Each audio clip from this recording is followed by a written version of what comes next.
If you've been following me for quite some time, you will be familiar with how I spend my time on JumpDash. For those who aren't up to date, I spend my time data mining the game for fun, and I've been doing so since 2020. Despite the many years I've spent on this game, I still learn interesting things all the time. The topic of this video is no exception. Before I start explaining though, I must warn everyone that this video will be very technical. It won't really cover the game itself, but rather the interesting behaviour that I've found inside of it. If you're already familiar with the basics of structures and inheritance within C++, you can skip to the timestamp shown on screen, or fast forward using the YouTube's chapter feature on the progress bar. If you've still got no clue what they are, then I'll explain what they are briefly just now. To explain, we can use the JumpDash editor. When you place an object down, that's a structure. This is another structure, and this was another. As you can see, you can change the position, scale and rotation of these objects, and these are referred to as properties of a structure. By altering them, you can directly change how an object works in-game. As each object has their own position, scale and rotation, it makes sense to share the same structure for different objects. However, there are some specialized objects such as triggers, which have more advanced functionality than a standard object.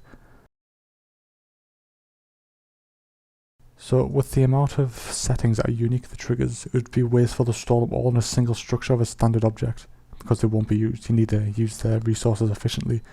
So to do this, you can use inheritance.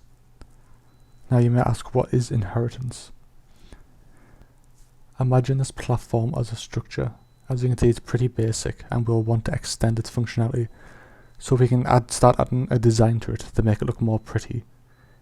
That is essentially the essence of inheritance. You'd originally have a structure and you add more to that structure with extra features.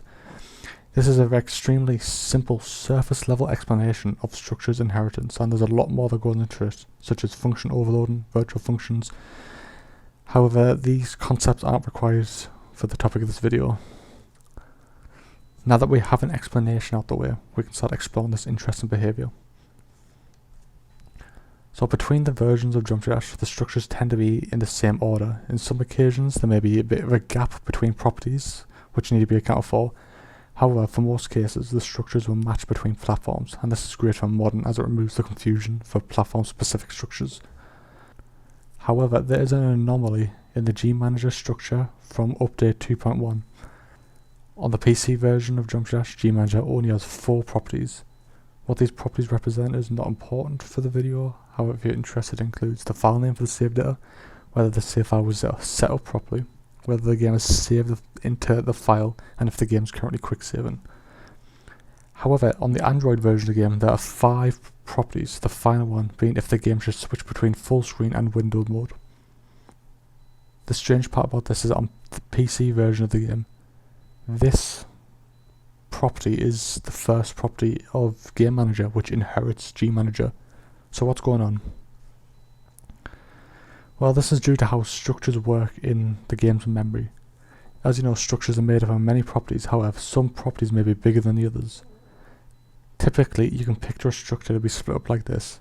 Since the properties don't fill up all the space in the structure, it would normally add unused properties called padding to align the structure to a nice number.